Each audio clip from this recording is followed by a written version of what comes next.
Vote দিতে না দেওয়ার অভিযোগ। অডিওটা দেওয়া যাবে প্লিজ। পুলিশের সঙ্গে তর্কাতর্কি চলছে, বচসা চলছে অগ্নিমিত্রার।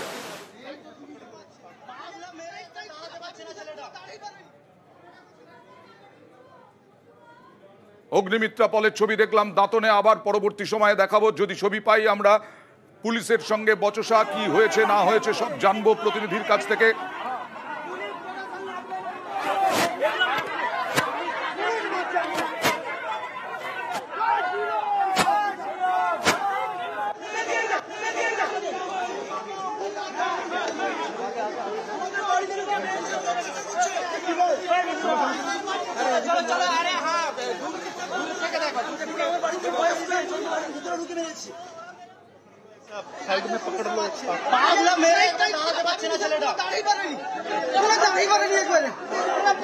ওকে,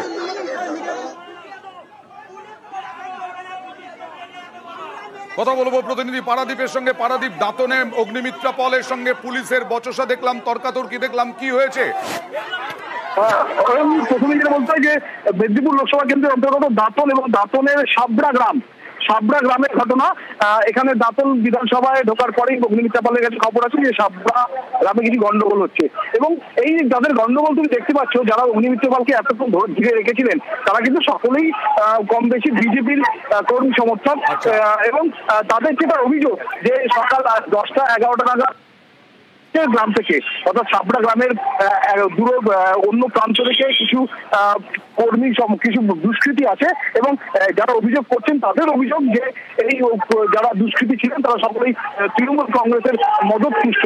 তারা এসে এই গ্রামে, সাবরা গ্রামে হামলা করেন, ঘর বাড়ি ভেঙে দেওয়া হয়, ঘরে ঢুকে মহিলাদের উপর নির্যাতন করেন। এবং এই যে দুষ্কৃতীদের হামলা হয়েছে সেই সময়টা পুলিশ নিষ্ক্রিয় ভূমিকা ছিল পুলিশের, এবং কিন্তু কোনো সময় কোনো হস্তক্ষেপ করেনি। তারা বিজেপির প্রার্থী অগ্নিমিত্রা পালকে কাছে পেয়ে সাবরা গ্রামের যারা বাসিন্দা আছেন তারা নিজেদের অভিযোগ জানাচ্ছিলেন, এবং তারপরে অগ্নিমিত্রা পাল তাদের সঙ্গে সেই পরিস্থিতি দেখতে যান, ঘটনাস্থলে যান, সেখানে মানুষজনের সঙ্গে কথা বলেন, এবং তারপরে তিনি সেখানে যারা পুলিশ আধিকারিক যারা রয়েছেন তাদের কাছে যান, এবং পুলিশ আধিকারিকের বচসা হয়, তর্কাতর্কি হয়, পুলিশ আত্মপক্ষ সমর্থনে, নিজেদের সমর্থনে নানা রকম যুক্তি দেন। তৃণমূল কি বলছে পারাদীপ?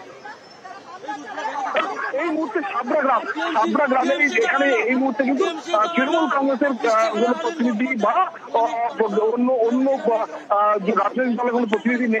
এই মুহূর্তে সাবরা গ্রামবাসী যারা রয়েছেন তারা সবটাই অভিযোগ করছেন যে তাদের ঘর বাড়ি ভেঙে দেওয়া হয়েছে, এবং সেখানে পুলিশের ভূমিকা কোথাও গিয়ে নিরপেক্ষ নয় এমন একটা অভিযোগ। এবং সেই অভিযোগের ভিত্তিতে এখনো কিন্তু অগ্নিমিত্রা পালের গাড়ি ঘিরে তারা বসে রয়েছেন, এবং তারা অগ্নিমিত্রা পালকে তাদের নালিশ জানাচ্ছেন, অভিযোগ জানাচ্ছেন, এবং তাদের সঙ্গে কথা বলার পরে অগ্নিমিত্রা পাল পুলিশের প্রশাসনের যারা আধিকারিক ছিলেন তাদের সঙ্গে কথা বলে এখান থেকে বেরিয়ে যাওয়ার মুখে। তবে এখানে উত্তেজনা রয়েছে, স্থানীয় সাবরা গ্রামের গ্রামবাসীরা তারা বলছে যে যেভাবে সকাল থেকে আজকে অত্যাচার হয়েছে এই গ্রামে তার প্রতিবাদে তারা একটা স্টেশন দেখতে চান। ধন্যবাদ।